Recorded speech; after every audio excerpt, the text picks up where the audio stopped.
Good morning, everyone. Welcome to our latest live stream where we've been talking about cybersecurity and talking to different business professionals to see what they've seen with cybersecurity, how it's affecting their business, and things that you can do as a business owner to protect your sensitive data. So today we're talking with financial expert Kevin Wells of KW Wealth Management.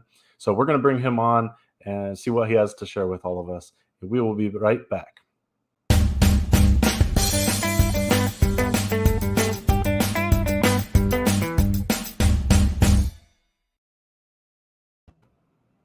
Good morning, Kevin. How are you doing today? I'm doing well, Niles. Thank you. Thank you for having me. Glad to have you here. So to start out with, like we always do, why don't you go ahead and just introduce yourself, your business, what you do? All right. Well, good morning, everyone. My name is Kevin Wells. I'm a financial advisor for KW Wealth Management. I own and operate my own investment company through a broker-dealer known as Securities America. And I've been doing that for the past 15 years, helping folks to manage their investments and retirement plans. Awesome. So finances are a big thing that people want to protect, obviously. So yeah, why don't you kind of just dive into it? Let us know, on your day-to-day basis, what kind of things are you doing to protect people's investments?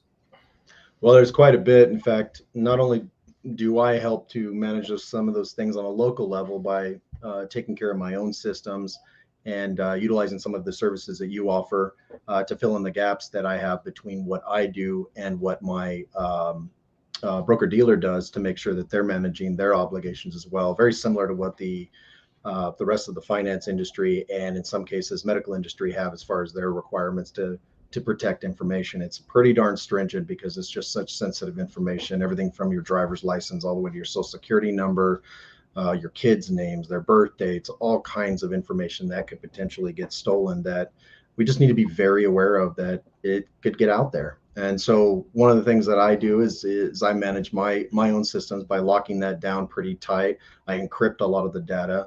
Niles helps me with a couple of software opportunities there that have benefited me in protecting it just that much further and keep me alerted to when problems are potentially there. And as well as having a good team in my corporate company to back up that information and make sure that if something else happens locally, that I have the information stored elsewhere, not locally on my own drives. Yeah. So yeah, that's great. And you have a lot of just like regulations and stuff that you have to follow as part of your business, right? Oh yeah, I mean it's nonstop. I think I probably spend more time dealing with regulation and privacy than I do with anything else. It's a big time eat in my business. Yeah, for sure. Now, one of the things that you mentioned, because it's cybersecurity is such a kind of a foreign concept to a lot of people, and yeah, we know we need it, but what does it actually mean in practice? And it's a confusing topic, and that's why we're doing this, is to educate people. And one of the things that you mentioned was a relatively what would seem like a small slip up that caused big damages to one of the big financial firms. Do you want to talk about that a little bit? Oh yeah, no, are you referring to that Morgan Stanley event that I was talking to you about? Okay, well yeah, no, when I first started in the industry back in 2007 is when I think I finally got my licensing. I was in there about 2006, but shortly after the financial meltdown happened with the housing crash that we had in 08, Morgan Stanley was in the process of changing out servers, getting improved security measures and everything else going on. Well, in that process, somewhere along the chain, they messed up and did not actually do their due diligence to make sure that the drives on these old servers that they were replacing were completely cleaned. And somebody got a hold of that information and started selling it through the black net and trading that information for opportunities into people's financial affairs. Yeah, and to give real quick before we move on, just to give some context into those processes, typically these companies, when they dispose of this equipment, they'll sell it off to resellers and stuff to they make a little bit of cash back. and then it ends up in the hands of someone who can sell it and make some cash off of it as well. Right. And I think that might have been just before some of those chains were established enough to be able to manage those kind of situations more regularly as equipment is aging and being replaced. Mm-hmm. But yeah, the interesting thing about it is I just got that notification in the last month that, oh, by the way, this is still ongoing, and we haven't completely resolved all of the issues we created from over 15 years ago. I mean, I can't believe it. And that included, it said on there that there was a class action settlement in place for everybody whose information had been compromised of something like $60 million to help with that. But that doesn't include, and this is what I was telling you about, was it didn't include all of the costs that they had from the point that they figured out that breach occurred to now resolving those issues, and all of the security monitoring they had to do in between, which I can't imagine what that figure is. I would say in the billions. Yeah, the lawsuit's just one piece of it. That, Yeah. like you said, everything else they've had to do in hiring professionals to help them through this process, the legal fees they've had to face, like you said, monitoring. They're going to, as a financial institute, I'm sure they had to provide credit monitoring to the affected individuals. They did, and that was part of it too, is they were telling me that I had received another updated creditor monitoring system. And ironically, the scary part about that, like I was just mentioning to you, I think it was this morning, they had captured that my information has activity on it, and it looks like they're trying to seek out a way to attach themselves to one of my titles. I've got some criminals out there figuring this out, because one of my properties has some decent equity on it, and they're trying to figure out how to get to it. And so now I'm trying to figure out what do I need to do to protect that, which is a whole new animal that they're going, well, we didn't expect that one. And so now Morgan Stanley's trying to look into that as well, which could be a whole nother expense that if these people already got to my information, there's a decent amount of money they're going to waste just trying to recover the losses for me. Yeah. And so you bring up some interesting points, because even though this story sounds uncommon, there's only so many big organizations, big financial institutions, there's only so many out there. And as we all know, no security, unfortunately, is 100%, because the people helping secure your systems are up against equally intelligent people trying to get in and hack those systems. So we have that piece. But, Morgan Stanley faced this issue, but it didn't just affect their company. It affected their clients, their employees, I'm sure. That data, it affected so many people. So as business owners, we have to understand that, okay, maybe on a smaller scale, we're dealing with this and we're dealing with client information, but we still have a responsibility to protect that, so that just because of our negligence, that's not just affecting our company, it's affecting our clients and our employees. Oh, 100%. Absolutely. And then, again, on my end, even after this many years, I have some clients coming back to me, hey, did you see this, Kevin, that I got one of these from Morgan Stanley saying our information was breached back then? And yep, I'm dealing with it too. But now, because they're current clients, I'm also taking an involvement in that to make sure I'm scanning and cleaning things through on my end on a cursory level to make sure that I don't have any situations that I need to deal with from that standpoint, not managing my responsibility to it. Right. Which I don't get paid for that. I mean, I really don't. But I want to make sure people are safe. I want to do a good job with their investments, and that includes making sure that that type of risk doesn't exist in it. Mm-hmm. And I mean, and that's the thing, is just because you have a broker dealer, it's not all in their laps. They're responsible for their portion and securing their systems on their end, but you're responsible for how you access those systems and the data that you touch. How do you secure that? Going to the cloud more and more, we hear it all the time from clients. Oh, we're on the cloud, so we're good, because that company, company XYZ, they take care of that. Well, that doesn't mean it won't happen.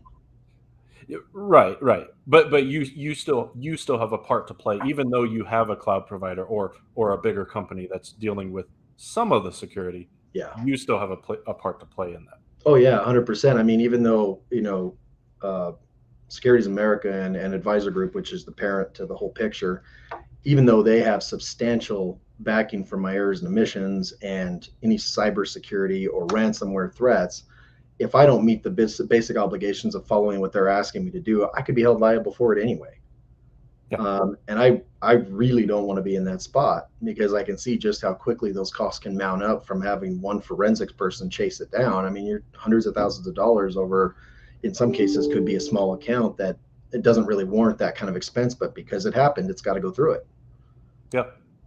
Yeah, and I want to kind of back up a little bit on what you were talking about with Morgan Stanley. 15 years they've been dealing with this, right? Um, Long time. That's someone who's got the information at their fingertips and has the professionals available. right. And so you take that, that's obviously a very big breach. That's something that's going to hit those headlines and has. Um, so maybe with your small business, maybe it wouldn't be as big of a deal, but take a fraction of that, a fraction of those costs. Can you afford to spend $200,000 and a month of downtime, and maybe you only have to deal with it for 6 months? Can you survive that as a small business owner? I would say that most of my clients that are small businesses, not likely.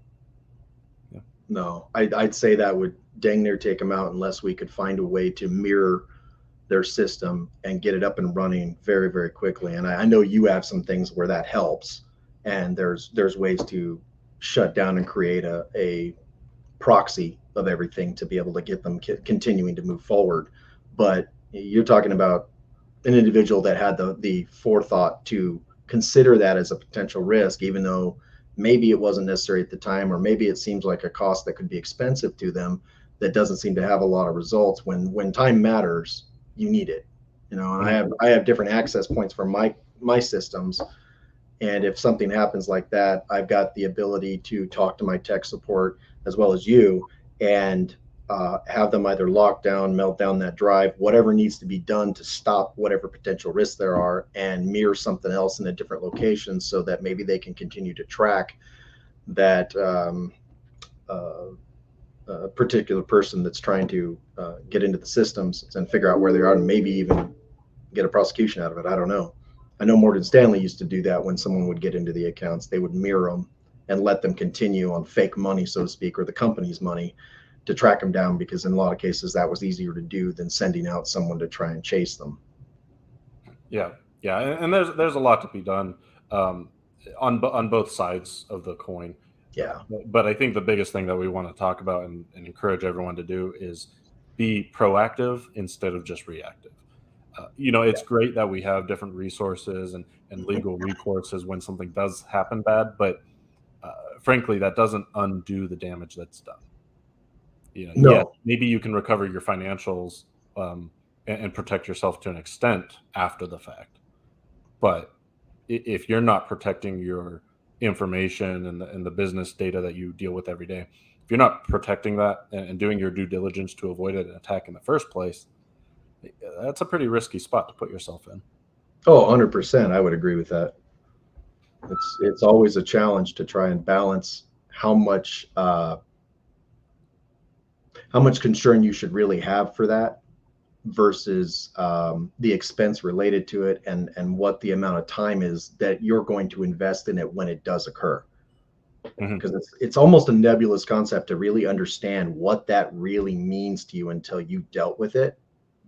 And if you haven't dealt with it on a big scale, it's hard for you to go, God, I really don't want to be part of that.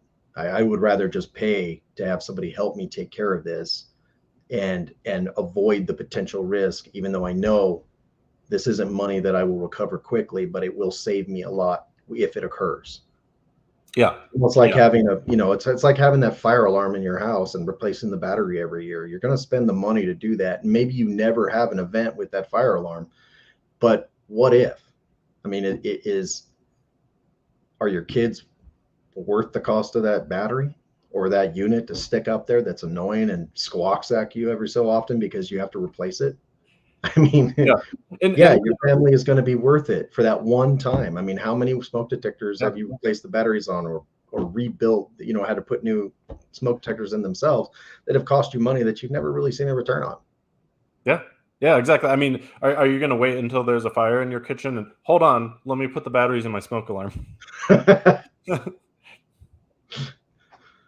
Yeah, Well, if you don't like your kitchen, maybe, but yeah, and that seems ludicrous, but in reality, we see businesses operating their business with that kind of mentality, and it's scary. You certainly can run your business how you want.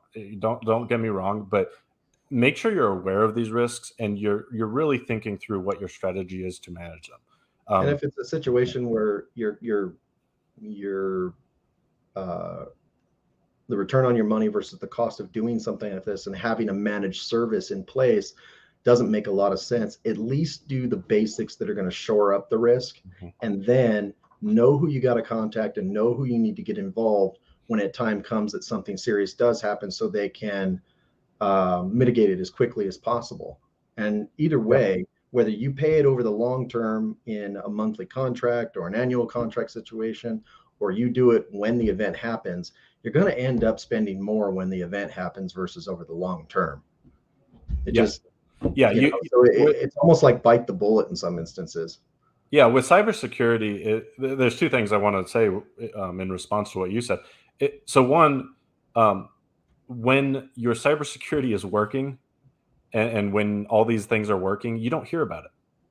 That you don't have to call your IT department. Everything seems fine. So you're like, oh well, then what are we paying for? um, Right. but then yeah, I had a second point, and now I forgot what I was going to say. But um, yeah, you don't necessarily see the benefit in front of your face, and I guess that's why it can be hard for people to kind of grapple with, well, then why am I paying for that? But same thing with your insurance on your car or your house or anything. It's one of those things, you need to have it, but um, and you're glad you have it when you need it, but you also hope Right. to never need it.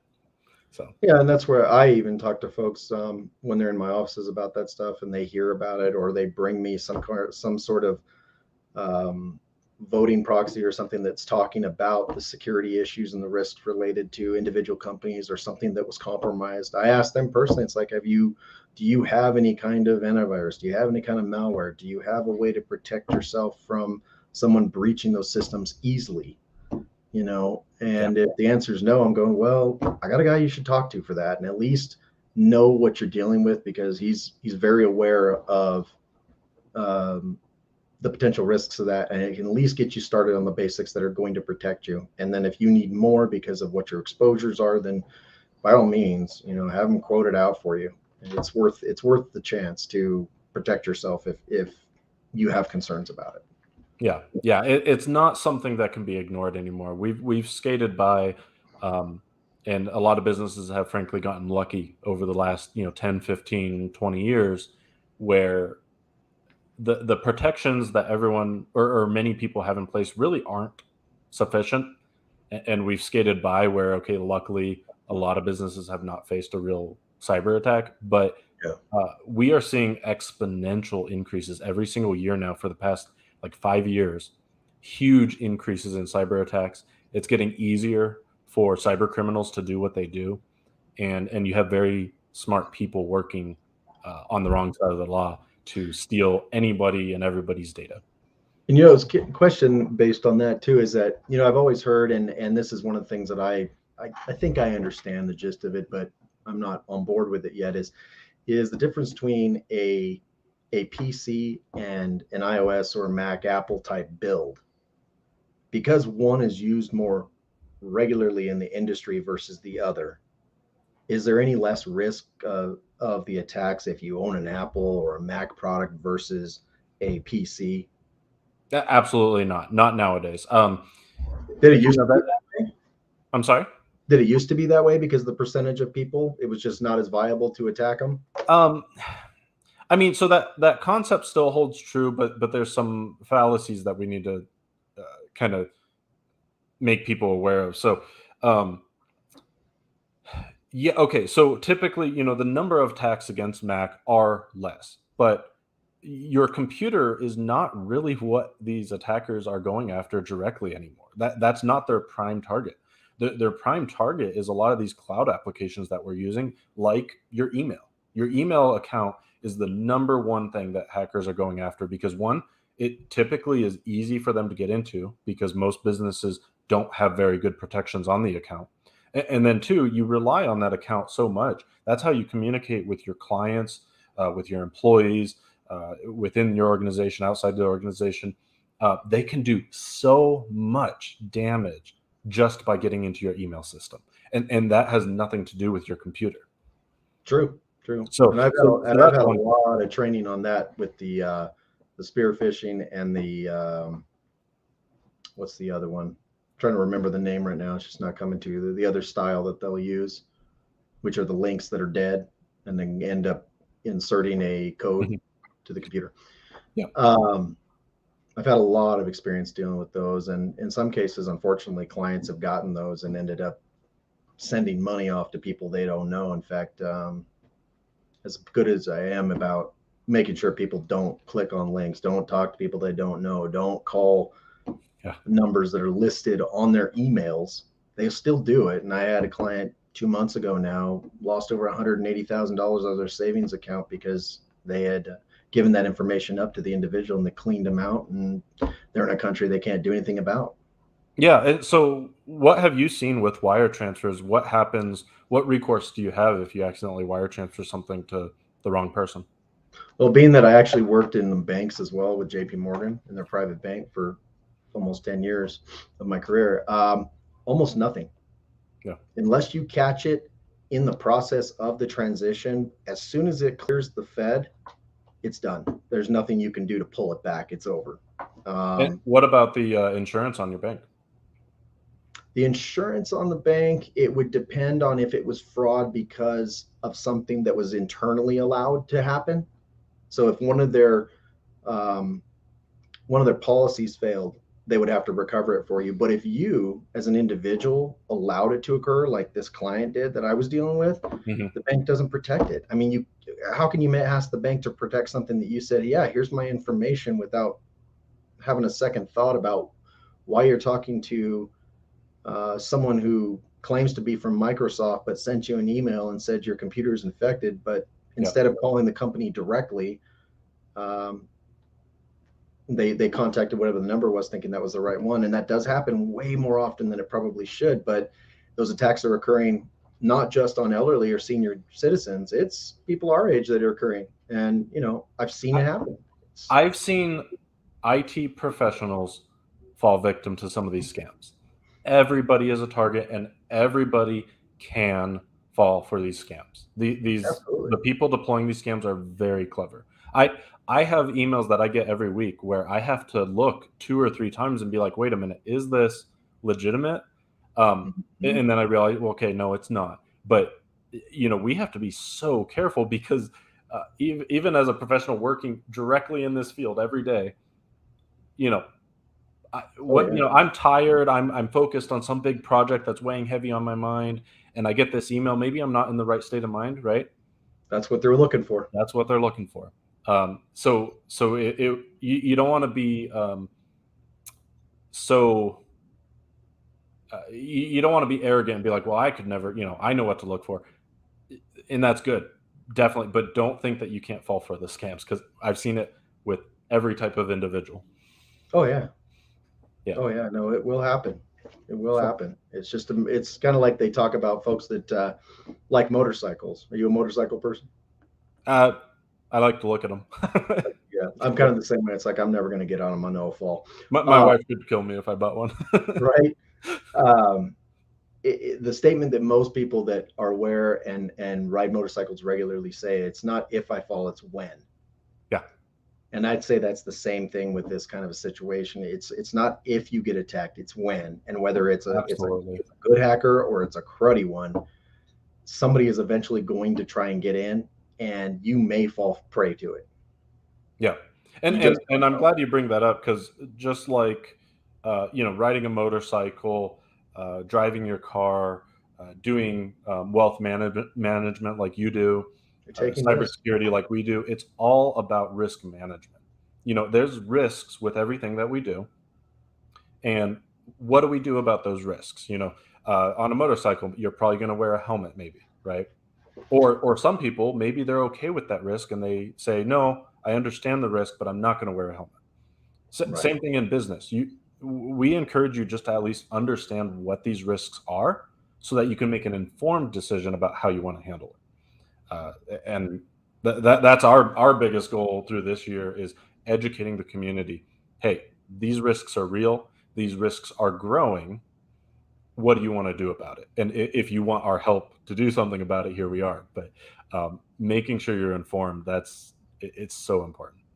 And I would say being around professionals, regardless of which um, field that they're in, that are at least knowledgeable of those risks, because I can't see there's very few professions anymore that aren't requiring some sort of connection to a cloud or internet application Mm-hmm. to manage.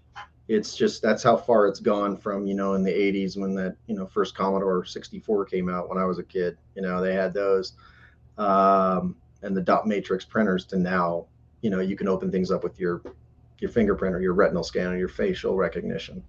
Yeah.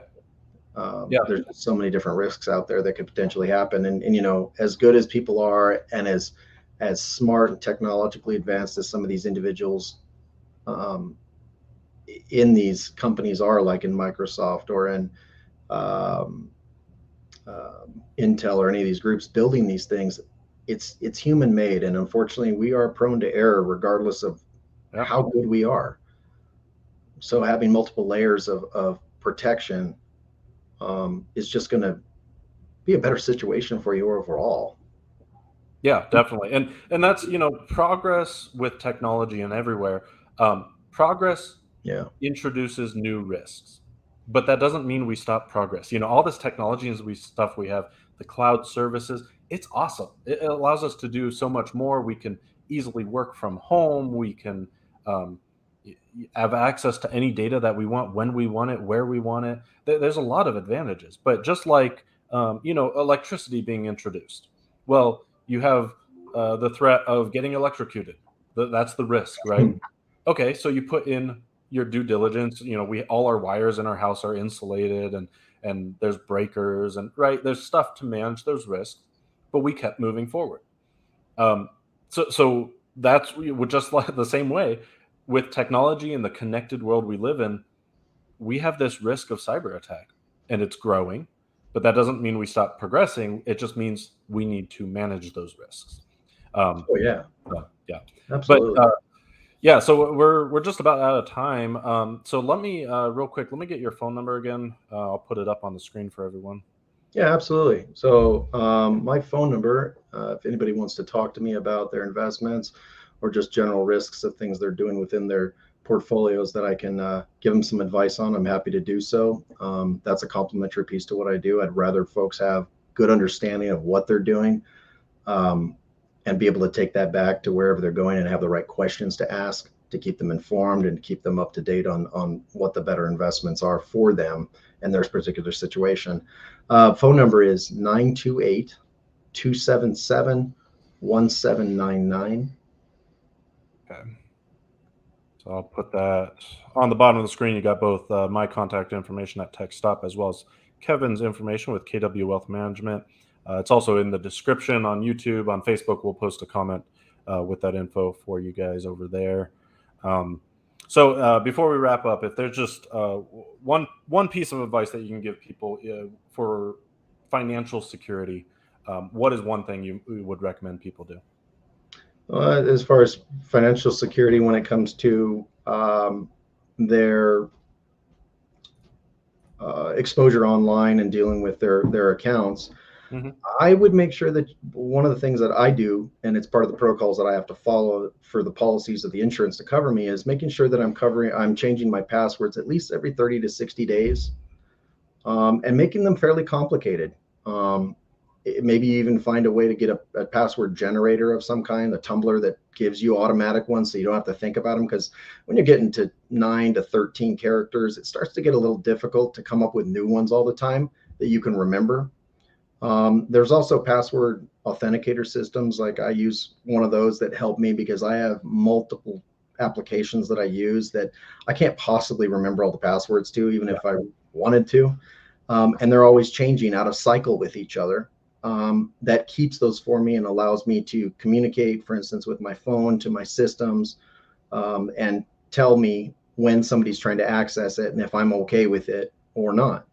And so whatever you can do to try and reduce the amount of chances that someone can guess the right things to get in, I would do that. The second part is making sure that you put in the actual web address. Like for instance, if you're going to Chase, don't just type Chase in the Google search box.